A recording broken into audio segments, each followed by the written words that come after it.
I spoke to Peter Bradshaw about this, who's the film critic in The Guardian, and he's one of those people who's like reviews I absolutely love. So Peter, I'll be honest with you, there's quite a lot of those films I'm not going to go and see, but I just want to read his review of them. He's such a sort of weather maker in the industry, actually, if you talk to people. And that's part of it, those reasons. But I spoke to him and I said, how do you feel about stars? Because, there's a lot of critics who say, again, my views are too complicated and they shouldn't be reduced to stars. Now, he says, I'm one of those quite unusual ones. I love them. I'm solely responsible for what I put above my reviews, and they're based on my sort of personal critical judgment, but as is expressed in the text beneath.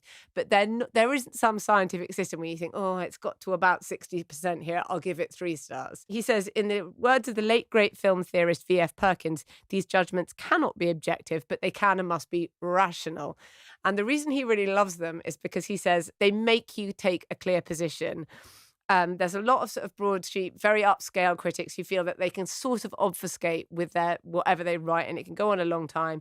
And especially with something like a big popcorn movie where you just sort of attack it for this or that, it forces you to take a position that matches, ideally, the text below it, and it makes you actually get off the fence. It's relatively recent that they've always now appear in the headline. That's a difference, that you'll see it in the headline digitally and you'll know immediately. And there is a big draw. If I see Peter's given something 1 star, then I want to read it as much as if he's given it 5 stars, then of course I want to read it. But there's something of a joy. You want to read it? Yeah. I certainly, of course, you read films. No, I want to read the films, review, yeah. Richard. I certainly don't. If he's given 1 star, I'm not going to go and see the film unless it's so cataclysmic that I feel like it's epoch-defining cataclysmic, and I've got to see the 1-star movie. By the way, I've seen quite a few of the 1-star ones anyway for various different reasons.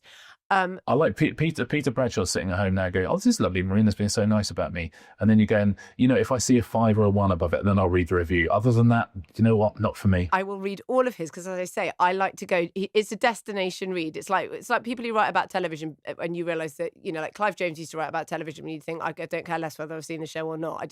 I'm enjoying the experience. And I feel like that about his reviews.